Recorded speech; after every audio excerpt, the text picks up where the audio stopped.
It's 2 a.m. and you're staring at the ceiling.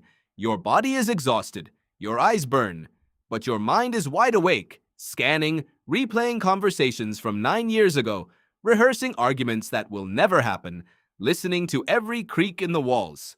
You tell yourself you just need to relax. But the real answer is far stranger. Your brain isn't broken. It isn't failing you. It's doing exactly what it evolved to do. It thinks you are being hunted. To understand why, you have to forget everything you assume about sleep. You think of sleep as switching off. A light goes out. The machine powers down until morning, but your ancestors could not afford to power down. For most of human history, the night was the most dangerous time to be alive. Think about what darkness meant to a creature with weak eyes and no claws. You couldn't see the predator. You couldn't outrun what you couldn't see.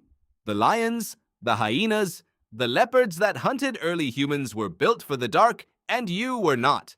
So sleep became a gamble. Every night you lay down, you were betting that nothing would find you before sunrise. And here is the thing about that bet. The ones who slept too deeply, too completely, too trustingly, did not always wake up. So your brain evolved a compromise. It would let you rest, but it would never fully let go. Part of you would stay on guard. Part of you would keep listening. Part of you would be ready to launch your body upright at the first wrong sound. That part of you is still there tonight, in your bed, in your locked apartment, behind your alarm system, on the 14th floor. It does not know any of that. It only knows it is dark and you are vulnerable, and something might be coming. This is not a metaphor. It is wired into the architecture of how you fall asleep. The sleep researcher Yuka Sasaki at Brown University discovered something remarkable about the first night a person sleeps in an unfamiliar place. When people slept in her lab for the first time, one half of their brain stayed measurably more awake than the other. The left hemisphere refused to drop fully into deep sleep. It kept watch. It responded to unusual sounds while the other half rested.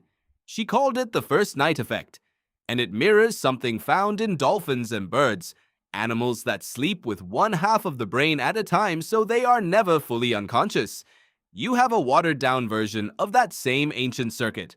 A new hotel room, a friend's couch, the first night anywhere unfamiliar. Your brain quietly decides this place has not been proven safe, and it keeps a sentry awake on your behalf. Now think about what that means for the racing thoughts. When you lie down and your mind starts spinning, you experience it as anxiety, as overthinking, as a personal failure to calm down. But strip away the modern packaging and look at what your brain is actually doing. It is scanning for threats. It is running simulations. What did that person mean? What happens if I lose the job? What was that noise? Did I forget something dangerous? This is not malfunction. This is a threat detection system that evolved over millions of years, and it does not have an off switch that says you are safe now. The lions are extinct. Go ahead and rest. Why would it? For nearly all of human existence, switching that system off would have gotten you killed. The psychologist who studies this most directly is Allison Harvey at Berkeley, who found that people with insomnia are not simply more tired. They are more vigilant. They monitor their own bodies and their environments for signs of threat far more intensely than good sleepers do. They check the clock. They scan for sounds. They notice every twitch and tension in their own body and interpret it as a problem. Their threat detector is turned up too high, and at night, with nothing else to focus on, it turns inward and hunts through their own thoughts instead. Your sleepless brain is a hunter that has run out of things to hunt. So it hunts you. There is a deeper layer to this, and it lives in a structure in your brain called the amygdala. The amygdala is your alarm. It is older than language, older than reason, a small almond-shaped cluster that fires before you have consciously decided anything is wrong. It is what makes you flinch at a shadow before you know it is just a coat on a chair. And here is the cruel part. When you are sleep-deprived, the amygdala does not calm down. It gets louder. Matthew Walker, the neuroscientist at Berkeley, who has spent his career studying sleep, ran experiments showing that a sleepless brain has a 60% stronger amygdala response to threatening images than a rested one. 60%. Lose your sleep, and the part of your brain that screams danger gets dramatically more sensitive. which creates a loop. You can't sleep because your brain senses threat, and the less you sleep, the more threatening everything feels. The trap tightens around you the longer you stay in it. So why did evolution build a system this punishing? Because for your ancestors, vigilance was survival and sleep was the luxury. A tribe sleeping in the open did not all sleep at once. Researchers studying the Hadza people of Tanzania, hunter-gatherers who live much as humans did for tens of thousands of years, found something they called the sentinel hypothesis. Over hundreds of hours of observation, there was almost never a single moment when every member of the group was asleep at the same time. Someone was always awake. The older members tended to wake before dawn. The younger ones stayed up late. The natural variation in human sleep timing meant the group was almost always protected, around the clock, by whoever happened to be awake. Think about that for a moment. The light sleeper, the early riser, the night owl, the one who wakes at every sound. We treat these as sleep problems to be fixed, but they may be the leftover roles of an ancient security system. Your insomnia might be a job your body still believes it has been assigned. Have you ever wondered why grandparents wake so early? Why teenagers cannot fall asleep until 2 a.m.? It is not laziness and it is not decline. It may be the staggered shift pattern of a species that survived by never being entirely unconscious all at once.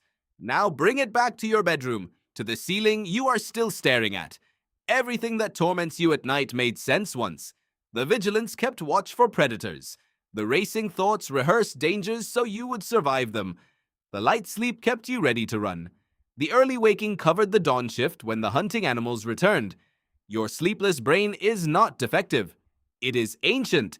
It is running software written for a world of open savannas and circling predators. And it is running that software inside a memory foam mattress in a temperature-controlled room with a deadbolt on the door. The mismatch is the whole problem. The danger is gone. The detector is not.